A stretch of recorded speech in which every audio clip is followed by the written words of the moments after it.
Good day, all. Welcome to Data Analytics from Theory to Practice. Kindly remember to subscribe to this channel for more videos. Today, we'll be looking at Leave Out One cross validation.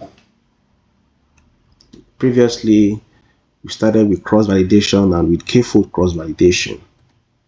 Today, we'll be equipped with the theory of conducting Leave Out One cross validation LOCV. Now, in the training test scenario, assuming we have a data set that has 1000 observations, and we want to partition into 75%, 25% training test separation. Now, that will be made up of 750 observations for training, while 250 observations for testing. Now, what this does is that this hold-out approach will not give you the opportunity to test on 750 observations. You only test on 250 observations. You only train on. So there is a kind of bias in the process. And as we train continuously on the training set, bias increases. Just use this training set only. This 750 already apportioned for training and not minding what happens to the remaining 250 data point. So that is why we need to conduct cross validation on multiple training and test sets. Now why cross validation? As earlier presented to us in the last video, cross validation is a statistical method used in machine learning to evaluate the performance of a model.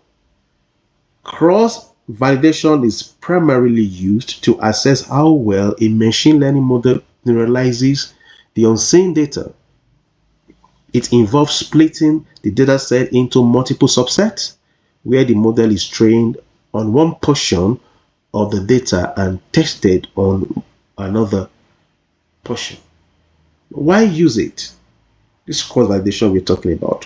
One of the reasons why we use cross validation is to reduce overfitting risk by testing the model on multiple times. We test the model multiple times. Number two is that it makes better use of limited data. Then it also helps performance estimation and model selection and hyperparameter tuning. Let's look at the mathematics of leave out one cross validation. For every I goes from 1 to n, train the model on every point except I. Compute the test error on the held out point, then average the test errors. As we can see in equation 1, averaging the test errors, and we predict for the I sample without using the height sample. We predict for it.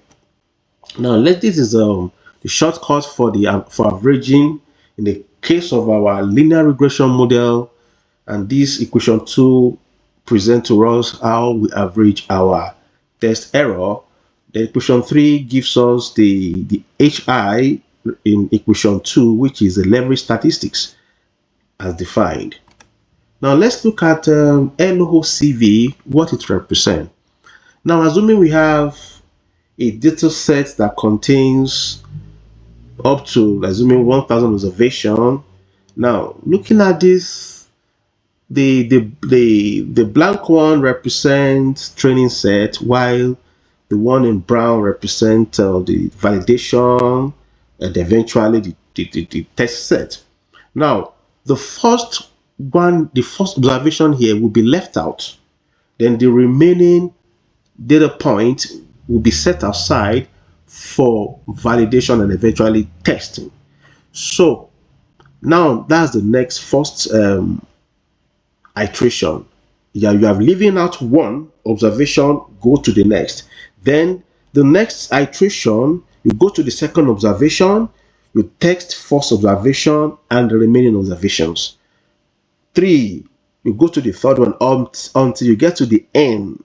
And what does that say? For a data set with n observations, leave out one cross validation trains the model n times.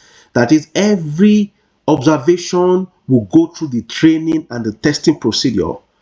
Each time it holds out one observation as the test set and trains the model on the other n minus 1. Then the error is then averaged over all n held out point.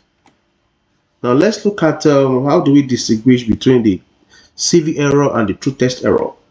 The CV error is used to estimate how well your model might perform on unseen data without touching the test set.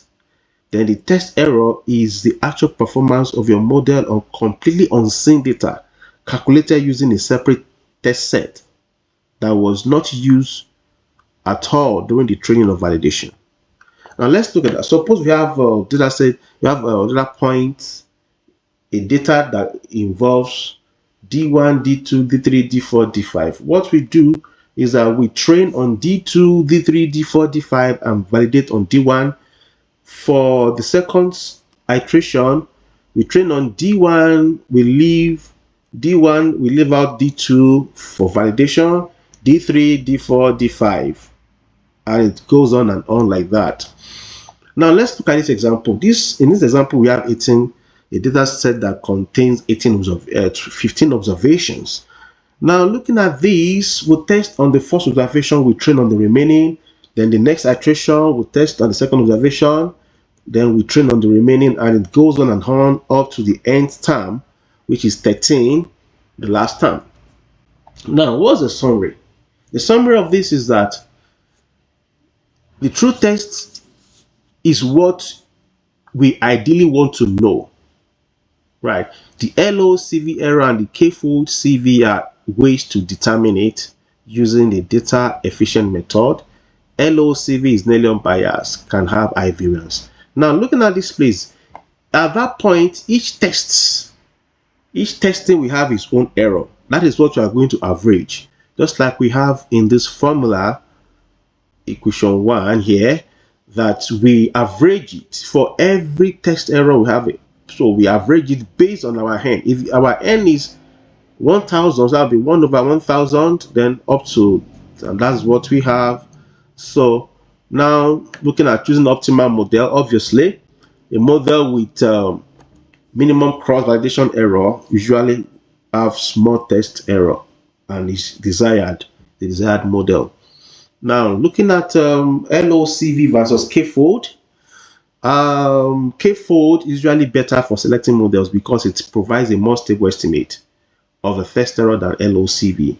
LOCV is desirable but is prone to very high variance, which eventually can be not be suitable for model selection. Thank you for listening.